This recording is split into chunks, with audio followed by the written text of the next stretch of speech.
Bonjour,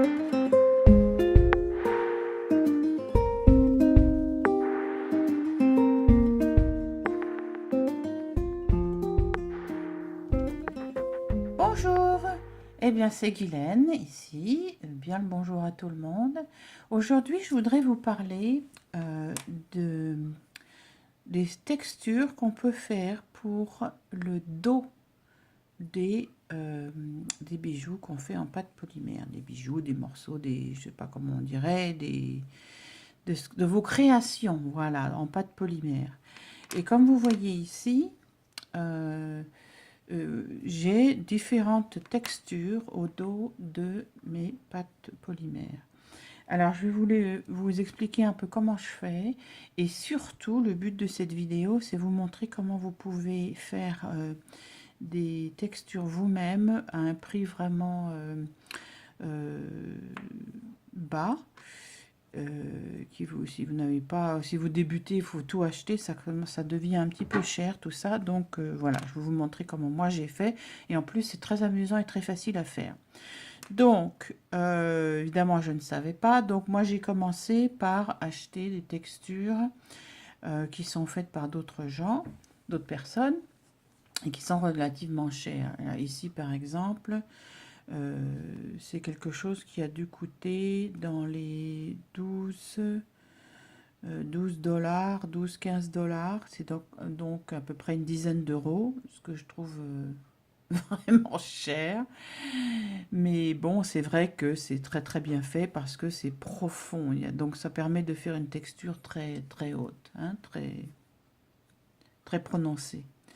Voilà, donc ensuite j'ai acheté d'autres choses, comme par exemple celle-ci, qui est évidemment beaucoup moins chère et qui est très très bien en fait, que j'aime bien. J'avais acheté ça, je ne sais pas trop où, peut-être bien sur Joom, parce que ça, c'est fait en Chine, vous voyez, made in China. Donc j'ai acheté ça pas cher du tout, et en fait c'est pas mal. J'ai acheté ça, c'était un paquet de 5 ou 10, peut-être 5 différents feuilles avec des textures différentes. Moi je l'aime bien celui-là, et voici le dos d'un pendant qui a été fait avec cette texture-là. Hein, voilà. Ensuite, j'ai acheté ça, qui était aussi relativement cher, chez une de mes collègues australiennes. Enfin, c'est pas une collègue, mais c'est une consoeur, je dirais, australienne, qui m'a beaucoup inspirée, de qui j'ai beaucoup appris d'ailleurs en regardant ses vidéos. C'est Gessama. Donc là, c'est Gessama Design, et c'est elle qui fait ces choses-là. Et c'est aussi très cher, hein. Donc, bon, voilà, si vous avez les moyens, c'est super. Mais si vous n'avez pas, bon, ça, par exemple, voici un pendant que j'ai fait en utilisant cette texture-là. En fait, non, j'ai fait de celui-là, j'ai fait un positif pour que ces choses-là, en fait, soient en creux. Et donc, étant en creux, ça me met un positif ici quand je mets ma pâte polymère dessus, hein. Voilà. Et alors, moi, je vais vous parler d'une autre solution. Entre autres, ça m'a permis de créer ça. Je vais le mettre un peu plus près parce que c'est un morceau. Ça, c'est un pendant qui n'est pas fini du tout, que j'ai cuit hier. Donc, il est brut là pour l'instant. Mais je vais vous montrer. Donc, ça, c'est aussi une texture très intéressante. Et en fait, cette texture, eh ben, c'est simplement le macadam dehors, dans la rue. Enfin, j'ai choisi juste à côté de la sortie de mon appartement. Et en fait, je trouve ça très intéressant. Et donc, j'ai fait ça avec celui-ci. Voilà. Et donc, je vais vous montrer avec quoi j'ai fait ça. Donc, ça, c'est une espèce de caoutchouc, de latex, hein, que j'ai fait moi-même. Et je vais vous en montrer d'autres que j'ai fait ensuite. Donc, je vais vous montrer d'abord ce que c'est que le produit. Donc, voici. J'ai dû commander ça aussi en ligne. C'était un peu difficile à trouver, mais voilà. Donc, ça s'appelle Argile pour fabriquer des moules. C'est fait par Sculpey. Voilà, Sculpey. C'est donc fabriqué aux États-Unis. J'ai acheté ça, je crois, soit pas eBay, mais je crois que c'était sur Oh, je ne sais plus. Je le mettrai en dessous de la vidéo pour que vous sachiez où l'acheter, parce que là, ça ne me revient pas le nom du site. C'est pourtant un site connu, mais bon. Voilà. Alors ça, c'était cette boîte, c'était à peu près 13 € avec les frais d'envoi. Donc ça devait être un petit peu moins. J'en ai acheté 2 boîtes, ça m'a coûté, je crois, 26 € si je me souviens bien, ou 23 €. Bon, enfin bref, dans ces eaux-là. J'en ai acheté 2 paquets et donc pour l'instant j'ai utilisé à peu près un peu plus de la moitié du premier paquet. Et avec ça, j'en ai fait 1, 2, 3, 4, 5, 6, 7. Donc c'est quand même très économique. Parce que pour, donc je dirais à peu près 6 €, hein, à peu près 6 €, j'en ai fait 7. Donc ça me revient à moins d'1 € par moule, ce qui est franchement très économique, hein. Donc voilà. Alors je vais vous montrer comment j'ai formé toutes ces choses-là et avec quoi. Là, donc c'est une pâte très très molle. Ça m'a vraiment surprise parce que je ne m'attendais pas à ce que ce soit si mou et si facile à travailler. Alors je vais vous montrer. Par exemple, si je voulais faire un moule, tiens, de celui-ci, je vais faire un moule de celui-ci.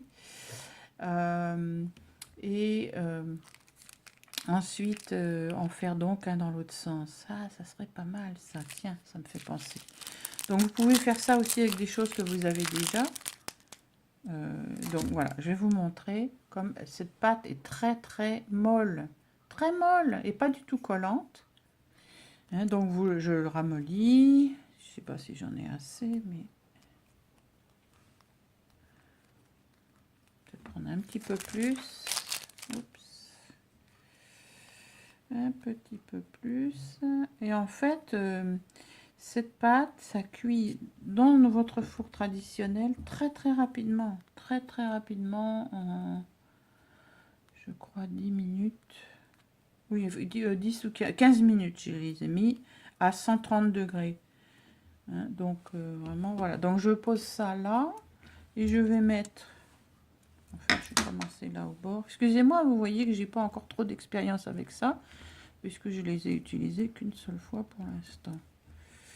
Voilà, et c'est même pas nécessaire de mettre quelque chose entre les deux, parce que ça ne colle pas. Voilà, donc je le roule avec mon rouleau d'acrylique. Voilà, très doucement.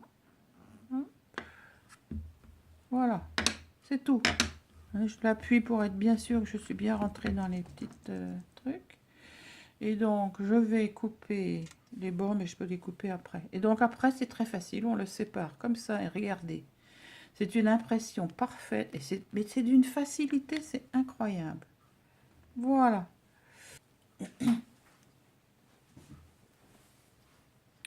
Voilà, donc je vais les couper là, puisque j'ai pas besoin de ces bords.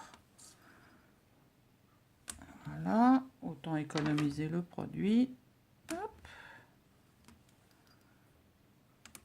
Et voilà, et je vais mettre ça au four à, donc à 200, non, 130, pardon, 130 degrés centigrades, hein, pendant 15 minutes. Et ça va ressortir flexible comme ça. Et c'est franchement, mais je suis ravie de cet achat. Voilà. Alors, pour l'instant, je vais le mettre de côté. Hop. Vous voyez comme c'est facile à travailler, franchement, hein, génial. Hein. Bon, bref, donc voilà. Alors, je vais vous montrer comment j'ai fait avec ce que j'ai utilisé donc pour faire tous ces moules.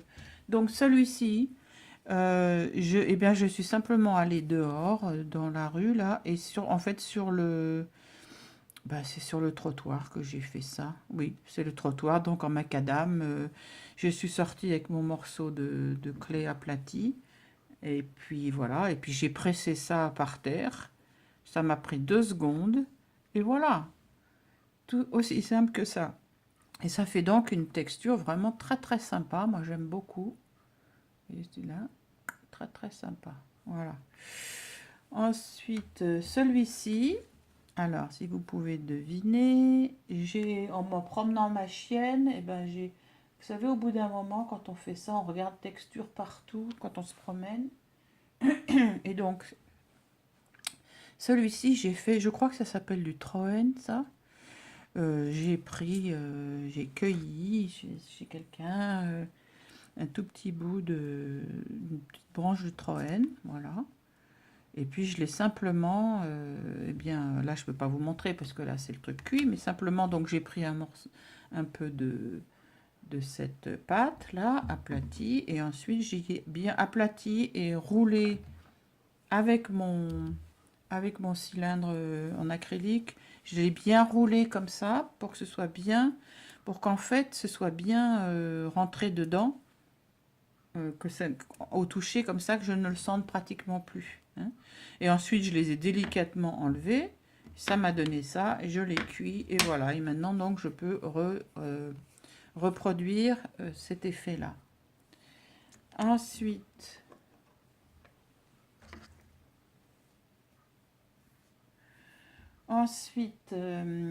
ces deux-là, j'ai créé avec des feuilles que j'ai trouvées par terre, en fait. Voilà. Et donc, il y en a une où je l'ai fait dans un sens. J'essaie de me rappeler. Comme ça, probablement. Oui, c'est ça. Voilà. Que j'ai fait dans ce sens-là. Comme ça. Voilà. Enfin, bref. Et de nouveau, pareil, bien roulé, bien tight, hein, bien serré, bien profond. Et ensuite, délicatement enlevé. Et voilà. Et celui-ci, bah, je me suis dit, tiens, je vais mettre les feuilles dans l'autre sens. Je pense que... Bon, je ne sais plus dans lequel et dans quel sens. Hein, mais vous voyez que, en fait, donc, il y en a un, j'ai fait, ça doit être comme ça. Voilà. C'est ça, c'est dans ce sens-là. Cela, donc, avec la feuille... vers la pâte, le devant de la feuille, le dessus de la feuille vers la pâte, et celui-là dans l'autre sens. Voilà, c'est ça que j'ai fait. Voilà. Et puis ensuite, je me suis dit, bon, j'ai encore quand même un peu de place, donc je l'ai refait là, et pareil ici. Et donc, ça donne un effet vraiment sympa. Et si vous regardez les deux, vous allez voir qu'effectivement, ils sont différents, très différents. Donc, voilà, amusez-vous bien avec des feuilles. Donc, en choisissant vos feuilles, il faut choisir des feuilles qui, bien entendu, ont des nervures assez prononcées, hein, pour que ça fasse un effet qui ensuite... Je ne m'en suis pas encore servi pour vous montrer comment ça donne sur un pendant, mais en fait, je me dis, je vais peut-être pouvoir faire des pendants comme ça, de cette forme-là. Intéressant. Voilà. Ensuite, celui-ci... Alors, vous ne devinerez jamais avec quoi j'ai créé celui-là. Vraiment, de nouveau, une texture très très intéressante que j'aime beaucoup. Et moi, j'ai fait avec ça. Pareil, trouvé par terre pendant ma promenade.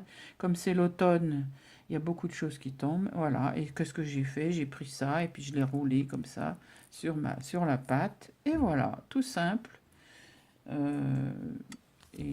C'est vraiment super. Je suis très très contente. Donc pareil, cuit 15 minutes à 130 degrés. Voilà. Ensuite, alors j'étais tellement excitée, j'ai commencé à chercher partout où je pouvais en faire. Celui-ci, je l'ai fait pas trop prononcé, exprès, j'ai fait exprès, sur un de mes tapis. C'est un tapis que j'ai, qui a une jolie texture. Voilà, bah, sympa aussi, ça me plaît bien. Et celui-ci, je l'ai fait sur ma table de jardin, qui est en fer forgé. Vous savez, une table, maintenant que je vous le dis, bon là je m'en suis servi, donc je ne l'ai pas nettoyé. Mais donc ça prend vraiment très très bien la texture, c'est très sympa. Voilà, donc je voulais vous montrer ça. Comment utiliser Sculpey Mold Maker, hein, argile pour fabriquer des moules, pour faire vos textures vous-même. Voilà, amusez-vous bien. Je vais aller cuire mon nouveau que je viens de faire. Comme ça, le chair que j'avais acheté, ben maintenant, je vais l'avoir dans l'autre sens. Ce qui fait que maintenant, j'aurai deux textures différentes. Celle-ci qui va en profondeur et celle-ci, enfin celle-ci qui reproduit ça, en fait. Vous voyez que ça donne un effet sorti en hauteur. Et donc, une fois que j'aurai cuit celui-là, ça va me donner exactement le contraire. Ça me donnera un effet comme ça. Voilà. Allez, amusez-vous bien. Si vous avez d'autres idées, bien entendu, comme toujours, partagez-les avec moi. Et puis, montrez-moi vos résultats. Si vous avez aimé cette vidéo, que vous êtes sur YouTube, donnez-moi un like. C'est toujours apprécié. Et partagez avec vos amis. Ça m'aide beaucoup à propager. Voilà, ça m'amuse de faire toutes ces vidéos gratuites. Alors, peut-être, si vous vous appréciez, partagez ça avec vos amis. Merci. Au revoir. Et bonne journée à vous.